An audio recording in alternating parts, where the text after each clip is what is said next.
Let's make some rice. Ignore everything else in the background. We're gonna make some red rice, Mexican rice, Spanish rice, however you wanna call it, whatever you call it.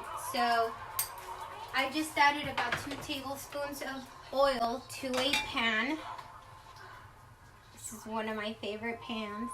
And I'm just gonna let it get hot because we need to brown our rice. And the best way to do so is by having a hot pan to brown our rice. Let's make some rice. Ignore everything else in the background. We're gonna make some red rice, Mexican rice, Spanish rice, however you wanna call it, whatever you call it. So I just added about 2 tablespoons of oil to a pan. This is one of my favorite pans. And I'm just gonna let it get hot because we need to brown our rice. Okay, test your pan. If you see your rice start to bubble right away, you're good to go. I have a cup of white rice, white rice. I've never tried this rice with brown rice, but if you like brown rice, give it a try. It might work out for you. So I'm just gonna brown the rice, and I'm gonna wait until it's completely brown before we move on to the next step.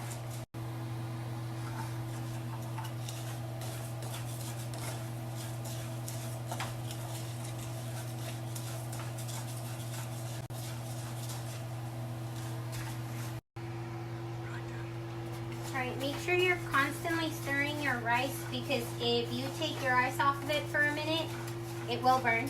You don't want burnt rice, you want browned rice. So the rice is getting there. It's got a nice color. I believe it's actually done. So what I'm going to do, I'm going to take some tomato sauce and I'm going to pour about 2 tablespoons of tomato sauce in here. I don't like it when it's super red. You can add more if you like. And I'm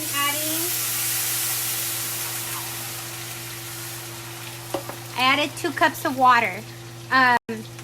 That's how I've always done it. So you do 2 to 1. So 1 cup of rice, 2 cups of water.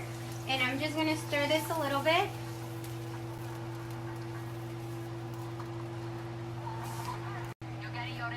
Okay, to this I'm gonna add just a sliver of onion and I'm just gonna let it infuse with it. I'm adding a teaspoon of salt and a teaspoon of chicken base. You can use vegetable base or whichever one you like. Or if you don't like the chicken base, just use salt. Add another teaspoon of salt. I'm gonna stir this. And I'm gonna let it boil. Once it boils, I'm gonna taste it for salt. And then we will lower the heat at that point. Okay, the rice is boiling now, so I'm gonna go ahead and taste for salt. Make sure that there's enough. Perfect. All right, so now what we're gonna do is we're gonna turn it to a low heat, and we're gonna cover it. We're gonna leave it like this for about 20 minutes or until the water evaporates and the rice has fully cooked. So we will be back in about 20 minutes. Okay, so we're checking in on the rice. As you can see, it's already lost a lot of the moisture in it, a lot of water. There's still a little bit at the bottom, so I'm just gonna let it be. If you have a lot on the edges that looks raw, you can add a little bit more water and cover it again and just let it keep cooking. This is almost done, so I'm just gonna cover it again and we're gonna let it cook for a little longer, and then we'll check on it again. Okay, checking in on the rice. It looks very fluffy. There's still a tiny little bit of moisture in it, but that's okay. We're just gonna cover it up and we're just gonna leave it sitting here with the stove off for 5 minutes, and then you can enjoy your rice.